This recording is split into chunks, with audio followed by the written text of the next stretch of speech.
We finally got the nominations for the Grammys, and it looks like hip-hop's not dead after all. After reading everything, it looks like Kendrick Lamar is going to be the darling of the night. But did they get every hip-hop category correct? Let's talk about it. The STEM Society. What's going on, people? My name is Cole Jackson. This is the STEM Society. Welcome back. Episode 128 is live. Thank you for joining me. If you like what I do, because what I do ain't easy, I promise you it ain't easy right now. Make sure you guys are subscribed to the channel. Make sure you guys are giving me some likes and give me some intellectual conversation down below, man. I love talking hip hop with y'all. It makes me feel like we're one community, and I just want you to hear more from you guys. So for all the people who give me comments, thank you. And if you're new here, you're welcome to join. Good, bad, or indifferent, it don't matter. Just give me something down below. This week, I'm going to get into the Grammys. I am going to give you guys my picks for the hip-hop categories in the Grammys and who I think got snubbed, and kind of have let's have a real conversation about this shit, because a lot of the times the Grammys get this shit wrong. This is the first year where I feel like they had some people in the room that actually knew what the fuck they was talking about, and I want to get into it. I think it'll be a great conversation. So let's move into the biggest part of it, which is Kendrick Lamar. Kendrick got nominated for 9 Grammy Awards. 9. Congratulations, my brother. You deserve it. Here's what he got nominated for. Album of the Year, Best Rap Album, Record of the Year, Best Pop Duo Group Performance, Best Melodic Performance, Best Rap Song, Best Rap Performance, and Song of the Year. So I know the Kendrick stands out here are going, y'all are out here dancing in the street because y'all boy got nominated like 9 times, which is, I love Kendrick too. I'm a Kendrick fan, but the stands be going crazy sometimes. I've watched some of y'all's video. Y'all are some of the most militant and pro-black people I've ever seen in my life. Y'all hate light-skinned people like me. It's crazy. But the Kendrick stands are like out here just like, yes, like another clean sweep. You're wrong. He's not going to sweep this year. And the reason being is because we have a lot more competition than what he was nominated for last year. Now, I'll be real with y'all. Last year was pretty easy for him to sweep because Not Like Us was a hit, bro. Everybody was playing that shit. Everybody was fucking with it.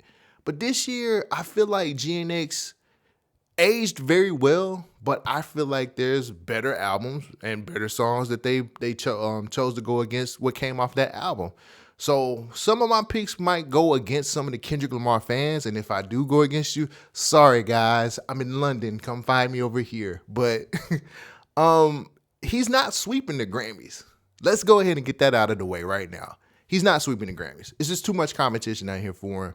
And I know that he's going to win some Grammys, but he ain't winning all of them. So let's get that into the atmosphere and understand that that's the reality. So let's go ahead and go to the big picture. Let's go into the big dog first. I might as well go ahead and pull the Band-Aid off really, really fast. And let's talk about Best Rap Album of the Year. And the nominations are Let God Sort Them Out by the Clipse, Glorious from Glorilla, God Does Like Ugly by Jid, GNX, Kendrick Lamar, and Chronocopia, Tyler, the Creator. Now, let me just give a special shout out to my boys, Akil Pratt and Luke Crowder, who worked on Jid, God Does Like Ugly. They're a part of this nomination. I'm super proud of those guys.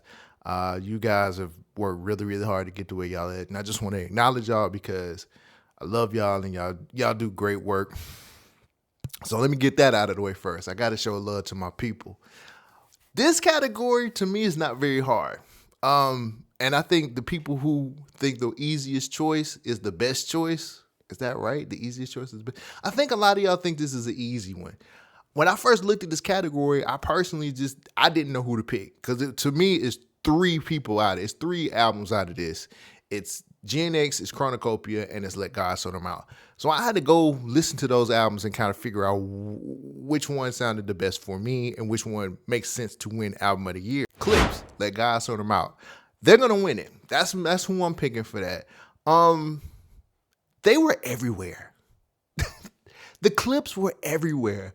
They had the interviews that they went on, which everybody's like, well, that's basic rollout shit. Like people people have been talking about this rollout and was like, well, that's basic rollout shit. Yeah, it's basic, but don't nobody do it anymore. I love the fact that we got to see the Clipse everywhere. We got to see them get collabs that we wouldn't think people at their point in their life would be getting. You have to remember, these are OGs in the game. These are the elder statesmen.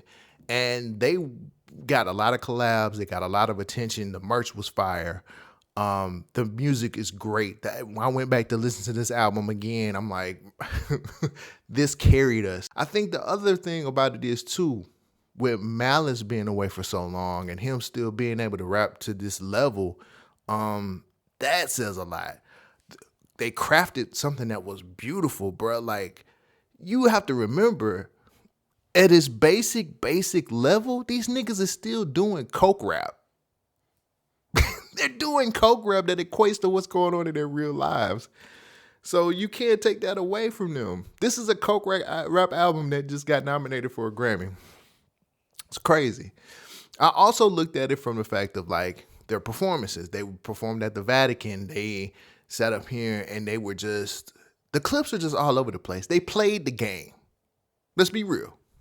I'm being a stag with y'all right now. They played the game. They did what they were supposed to do to be able to get seen. And once they submitted this for Grammy nomination, yeah, they got nominated for everything. I know a lot of people are looking at me like, nah, man, Gen X. Bro, I'm not taking nothing away from Gen X. I went back and listened to Gen X. I think it is still one of the best Kendrick Lamar albums, but it ain't Let God Sort 'Em Out. It ain't. The emotion that the Clipse have on that album is wonderful. I think Pharrell being such a big key to this album being produced too, it just, everything on that works. Kendrick Lamar's Gen X, we're going to actually enjoy it probably in another 5 years. We're going to look back and be like, man, he really put out a damn near classic album. But if we're living in today, right now, I'm sorry, but the Clipse Let God Sort 'Em Out is one of the best albums I've heard in years. And I'm just not going to deny it. So my lock for rap album of the year is going to the Clipse Let God Sort 'Em Out. So now that I got the winner out of the way, there's 3 albums that I know for sure that got snubbed on this. And you tell me if I'm crazy for naming these 3 albums, or do you have a particular album that feel like that got snubbed? Let me know. So Larry June and 2 Chainz' Life is Beautiful, I feel like should have been in this category as well, because that album held us down the first half of 2025. I don't give a fuck when nobody says that album is great. I feel like it should be nominated. Alchemist did a phenomenal job.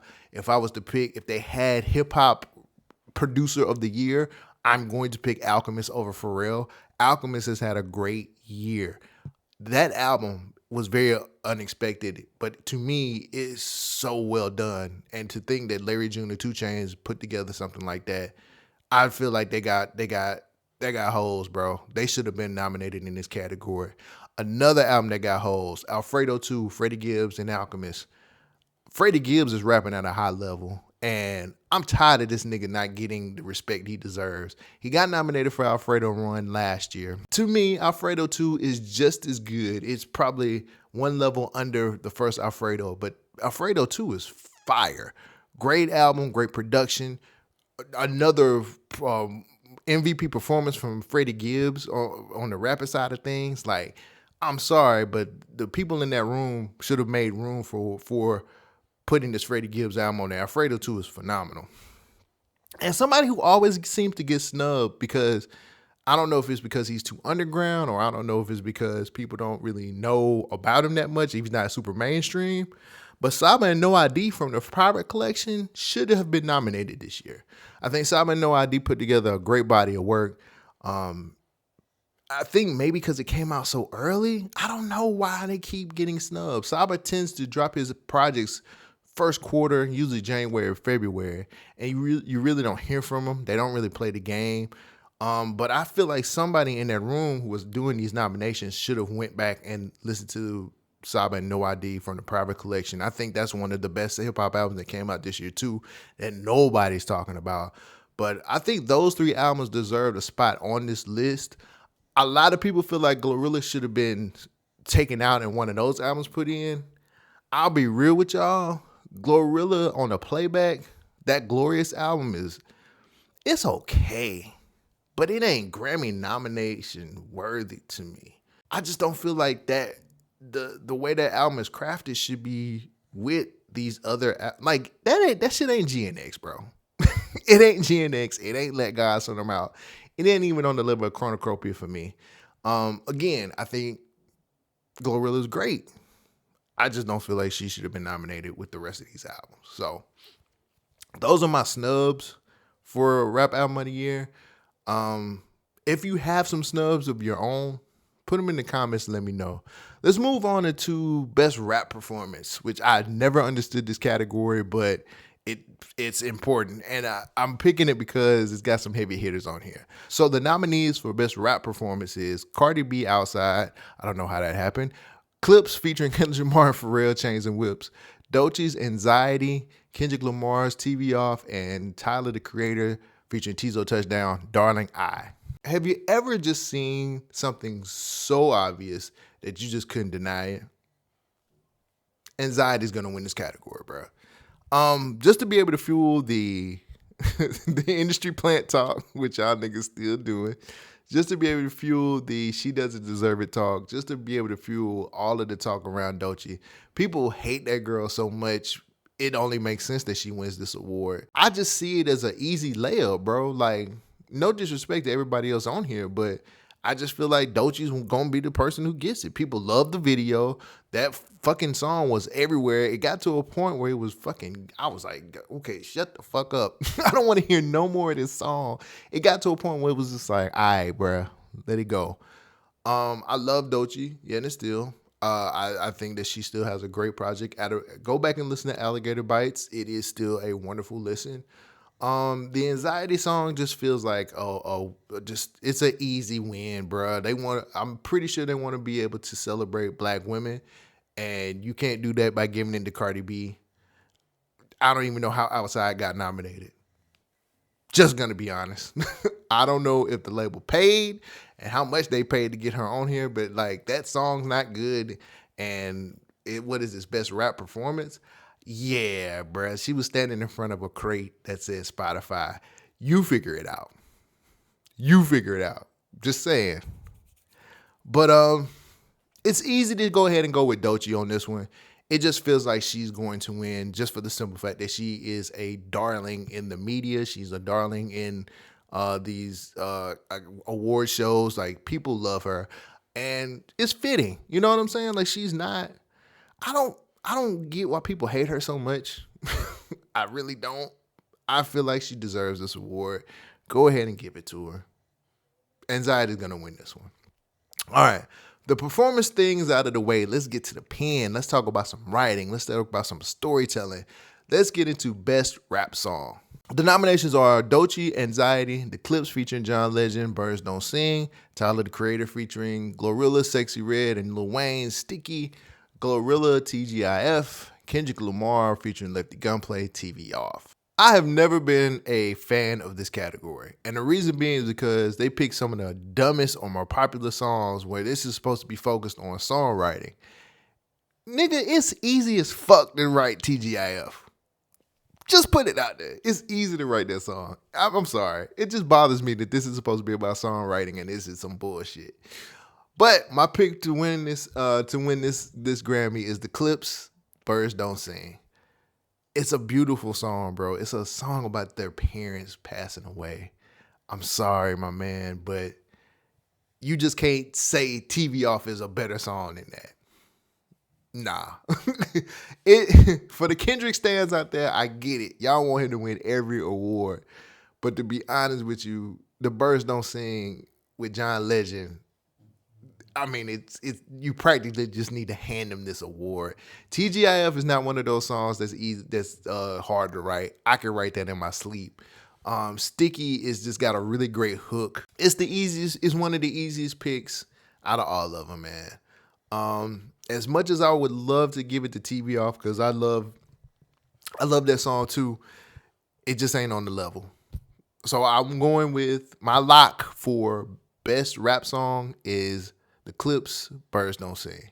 I've gone through all the categories that I like, but I do want to focus on album of the year. And the reason is because hip hop was supposed to be dead. Wasn't no hip hop albums in the top 40, but when you look at album of the year, we're damn sure a part of that shit. So I do want to go over album of the year, and I'm going to give you my winner of that, and you're probably not going to like it. But here's who's nominated for album of the year. Let God Sort 'Em Out by the Clipse. You got GNX by Kendrick Lamar.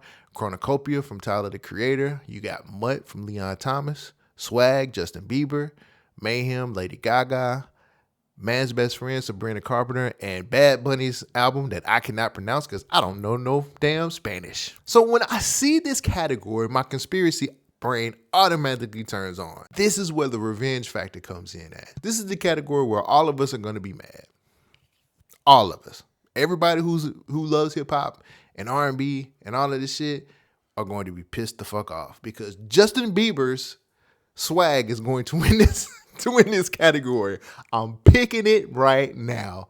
Not because it's a great album, because I did listen to it and it is a pretty good album, but just because they want us to look stupid by giving it to somebody who's hip hop adjacent. I think Justin Bieber's gonna win this shit.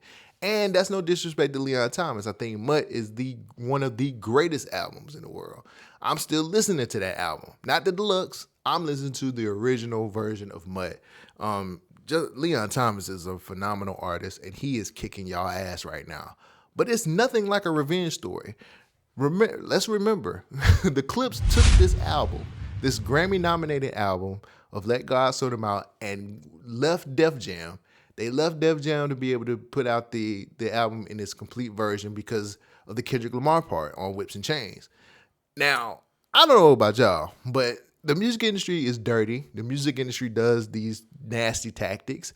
And I'm pretty sure Def Jam has enough money to buy their way into giving Justin Bieber this Grammy for Album of the Year just so they can shit on the Clipse. And I know y'all are looking at me crazy like there's no way they would do something like that. And I'm telling you right now, there is a reason they would do some shit like that. I think Def Jam would do whatever they have to do to just show that they still are one of the best labels out here.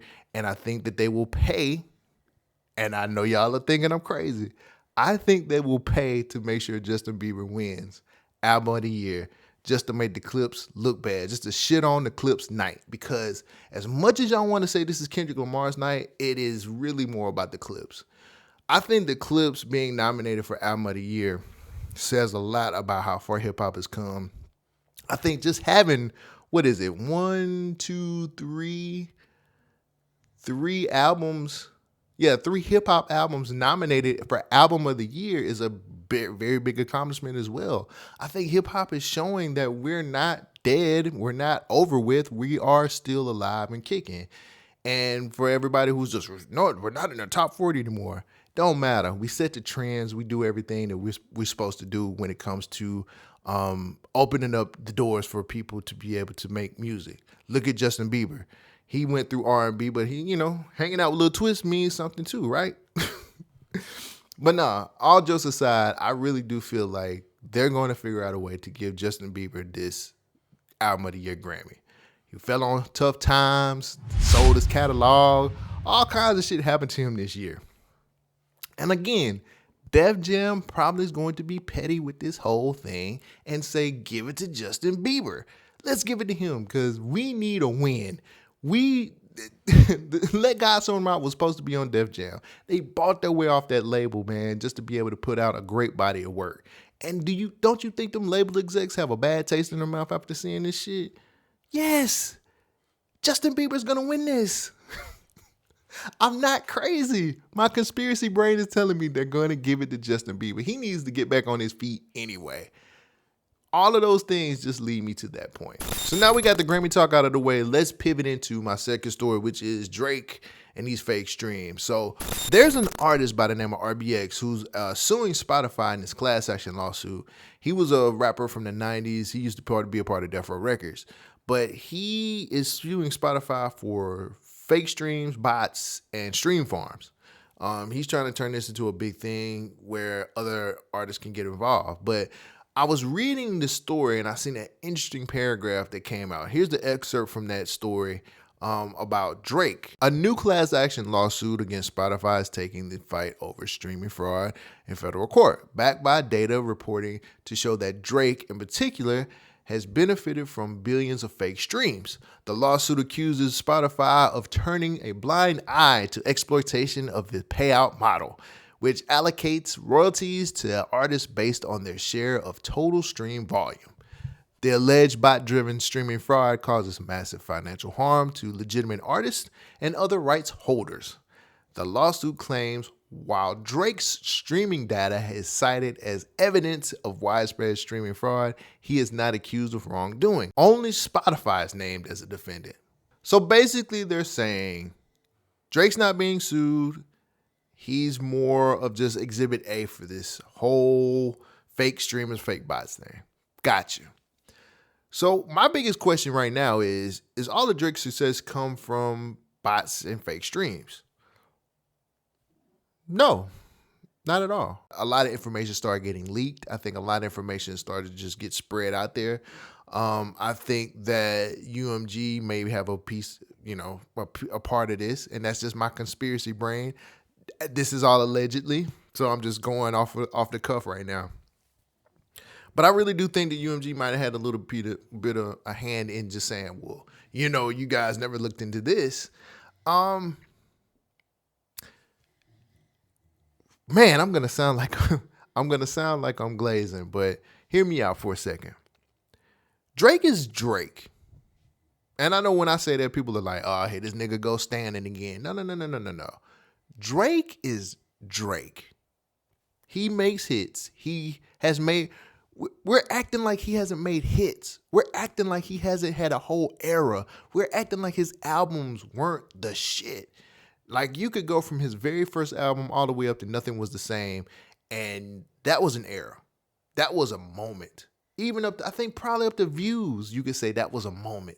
He had his whole, everything was just, he couldn't miss. And this is before we even started knowing about bots and streaming farms and all this other shit, or the lame niggas didn't know about it. But once we got up to Scorpion, and there is a Drake pre-Scorpion and there's a Drake post-Scorpion, I think that's where things starts to get a little bit cloudy. And that's where I think things starts to get a little bit, how can I say it, more formulaic. Because if you think about everything after Scorpion, this nigga was cut, copy, paste, repeat, whatever you want to say. And the music wasn't as inspired as it was before then. We had got to a point where Drake was really, really a part of the machine. Now, I'm going to be real with y'all. I don't think Drake has the power to be able to tell UMG what to do.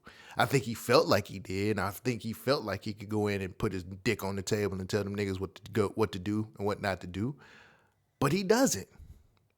That's just a fact. The reality is, when you're a big time label like Universal Music Group, or a big time entity, and you own the biggest market share in the world of music, you're gonna do whatever you have to do to stay on top. Do you think Drake had a say-so in asking them to use fake streams and bots? No, he is a slave. You are on the plantation. You do what we tell you to do. That's the God honest truth. Drake ain't got no power like that. And I feel like they used what they had to use because those albums post-Scorpion were just like, this nigga is getting a little bit too lame. And you can tell the difference. Anybody who understands what I'm saying, go back and listen to this nigga's catalog and think about everything after Scorpion that dropped. It was the same shit. I think the only difference was Honestly Nevermind and Her Loss. But when you listen to all of those other Drake albums, nothing felt inspired. Nothing felt like he wanted to get outside of his box. And he was taking a lot of niggas' swag. He was taking a lot of niggas' fucking waves. He was taking niggas' styles. He was stealing everything. He was. We could be honest. And I think it got to a point to where even if he was getting the fake streams and the bots working for him, it was really just to be able to push this persona that we know and all love and keep it going, because whether we want to believe it or not, Drake is a brand and media darling. People love him. Facts. People love this dude. And sometimes it ain't always about the music. Sometimes Drake had to put his name on things or behind things just to make them sell or to be better or just to help a brand or whatever the case may be. And in certain cases, put out things that he wanted to put out.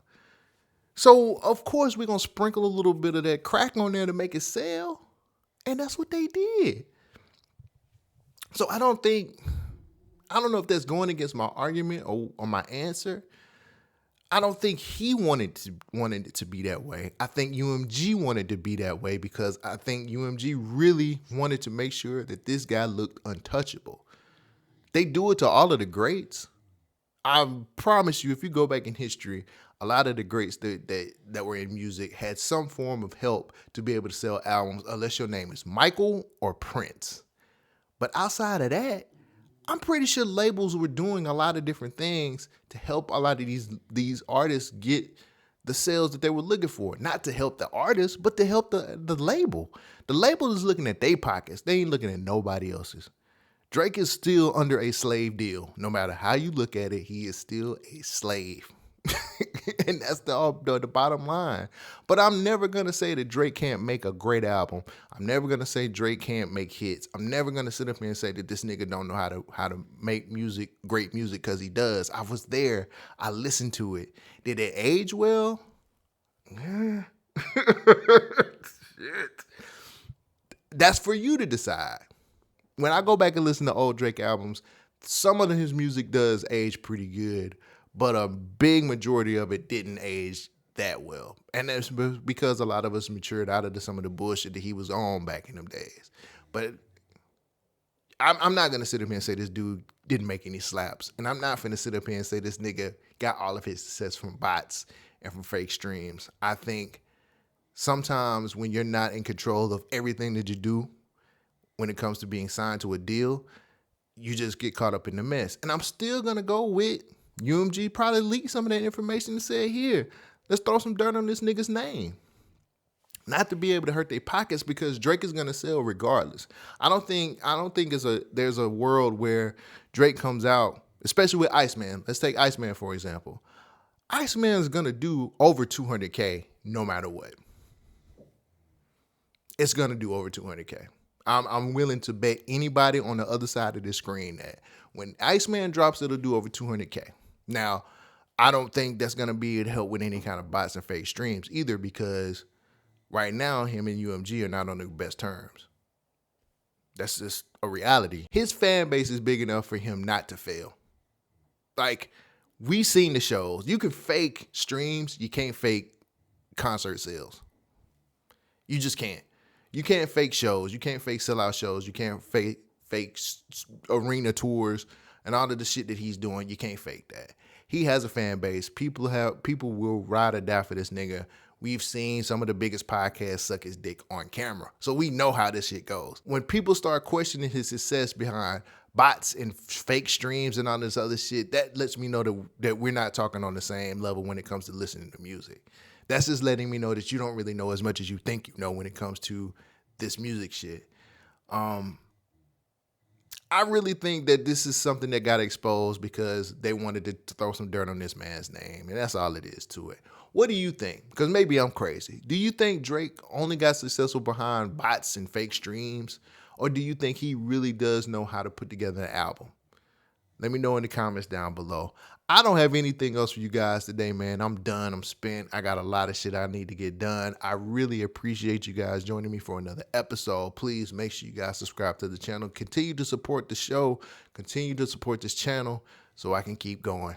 I thank you guys for everything, and I'll catch you guys next episode. Peace out. She is kind of fucking with my money, but I meant everything I said, and I say it again.